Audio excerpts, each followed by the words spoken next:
Lent days శిలువ ధ్యానంలో ఈరోజు దుర్భర వేదన. మన జీవితంలో తీవ్రమైన బాధలు, ఆందోళనలు ఏర్పడినప్పుడు మనసులో చెలరేగే ప్రశ్న ఎందుకు అనేది. నిరాశ చెందిన, నిస్పృహలకు గురైన, ఆపదలు ఎదురైన, అన్యాయాలు, అక్రమాలు చుట్టుముట్టిన అంతరంగంలో ఉదయించే ప్రశ్న ఎందుకు. ఎందుకు ఇలా జరిగింది?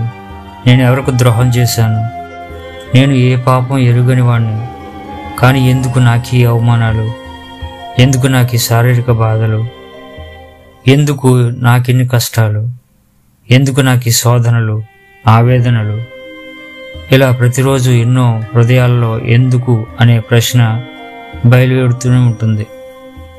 కానీ వారికి సమాధానం దొరకదు, చెప్పేవారు ఉండరు. ఎందుకంటే ఇవి మానవ మాతృలకు అర్థం కాని పరమరహస్యాలు. యోబు గ్రంథం 6వ అధ్యాయం 8వ వచనంలో, ఆహా, నా విన్నపము నాకు నెరవేర్చబడునుగాక, నేను కోరుదానిని దేవుడు నాకు నెరవేర్చునుగాక. అలాగే యోబు గ్రంథం 10వ అధ్యాయం 18వ వచనంలో కూడా, గర్భంలో నుండి నీవు నన్ను ఎలా వెలుపలికి రప్పించిదివి, ఎన్నాళ్ళు మీరు నన్ను బాధింతురు, ఎన్నాళ్ళు మాటల చేత నన్ను నలుగొట్టుదురు అని యోబు గ్రంథం 19వ అధ్యాయం 2వ వచనంలో కూడా చెప్తాడు. భక్తిహీనులు ఎలా బ్రతుకుతురు, వారు వృద్ధులై బలాభివృద్ధి ఎలా నొందుదురు అని యోబు గ్రంథం 21వ అధ్యాయం 7వ వచనంలో చెప్తాడు. కానీ ఈ ప్రశ్నలకు దేవుడు సూటిగా సమాధానం చెప్పడం లేదు. జ్ఞానం లేని మాటలు చెప్పి ఆలోచనలను చెరుపుతున్న వీడెవడు? పౌరుషం తెచ్చుకుని నీ నడుం బిగించుకొనుము, నేను నీకు ప్రశ్న వేయుదును, నీవు దాన్ని నాకు తెలియజెప్పుము అని ఆయన యోబును నిలదీస్తున్నాడు. దేవుడు ఉపయోగించిన ప్రశ్నల బాణాలకు తట్టుకోలేక, నీవు సమస్త క్రియలను చేయగలవనియు, నీవు ఉద్దేశించినది ఏది నిష్ఫలం కానేరదనియు నేనిప్పుడు తెలుసుకుంటాను.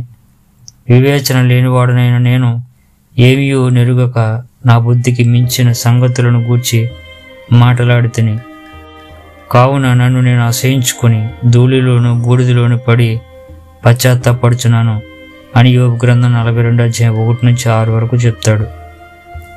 యోబు మనసులో దేవుని పట్ల గాఢమైన విశ్వాసం ఉదయించింది. ఆ విశ్వాసం అతని జీవితాన్ని చిగురింపజేసి మరింత ఆనందానుభూతిని కలిగించింది. 22వ కీర్తన కూడా, ఓ దేవా, నా దేవా, నన్ను నేల చేయి విడిచిదివి, నేను నీకు మొరపెట్టుతిని గాని నీవు నన్నెందుకను ఆదుకొననైతివి అనే ప్రశ్నలతో ప్రారంభించిన ఆ ప్రశ్నల వెనుక ప్రగాఢమైన విశ్వాసం కనబడుతుంది. తనకు జరుగుతున్న హింసలను, అపనిందలను, మానవ దౌర్బల్యం వల్ల భరించలేని బాధతో ఈ ప్రశ్నలు అడిగినప్పటికీ, తల్లి గర్భం నుండి నన్ను తీసినవాడు నీవే గదా, నేను నా తల్లి యొద్ద స్తన్యపానము చేయుచుండగా నీవే గదా నాకు నమ్మిక పుట్టించితివి అని 22వ అధ్యాయం 9వ వచనంలో చెప్తున్నాడు. నా తల్లి నన్ను కన్నది మొదలుకొని నా దేవుడు నీవే అని తన విశ్వాసాన్ని ప్రకటిస్తున్నాడు. అంతేకాదు, యెహోవా యందు భయభక్తులు గల వారలారా, ఆయనను స్తుతించుడి అంటూ దేవుని సంకల్పానికి లోబడుతున్నాడు. యేసు ప్రభు శిలువ హింసలను 1000 సంవత్సరాల క్రితమే పరిశుద్ధాత్మ ప్రేరణ వలన దావీదు కీర్తనలో వివరించాడు. మొదటి వచనమే మన ప్రభువు నోట శిలువపై వెలువడిన మొదటి మాట మత్తయి సువార్త 20వ అధ్యాయం 40వ వచనంలో. ఎందుకు అని ఆయన వేసిన గావుకేకకు మనకిప్పుడు జవాబు తెలుసు. మన కోసం మన స్థానంలో క్రీస్తు భరించిన బాధలన్నిటికీ ఇది అతి భయంకరమైనది. మేకుల కంటే, ముళ్ళ కిరీటం కంటే దేవుడు తన చేయి విడిచిపెట్టడం భరించరాని నరక బాధ.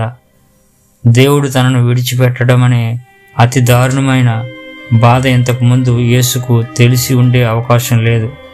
తండ్రి కుమారుల మధ్య ప్రగాఢమైన సహవాసం ఉంది.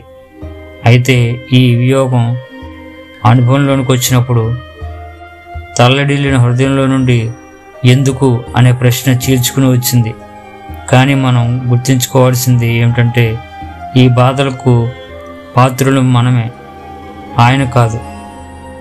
కొండపైన నిన్ను చూడ గుండె జారిన యేసయ్య, ఆ స్వేదం, ఆ రుధిరం జాలువారుతున్నాయి, జాలు గులుపుతున్నాయి. ప్రార్థన. సిలువధారి శ్రీకరుడా, సిలువ మోసే దినాల దగ్గర సిలువధారి శ్రీకరుడా, సిలువ మోసే దినాలు దగ్గర పడుతుండగా నీ మనస్సెంత తలడిల్లిపోయిందో కదా తండ్రి. నిర్దోషివి, నీకు ఈ శిక్ష తగదు గాని నా దోష శిక్ష నీపై మోపబడింది కదా.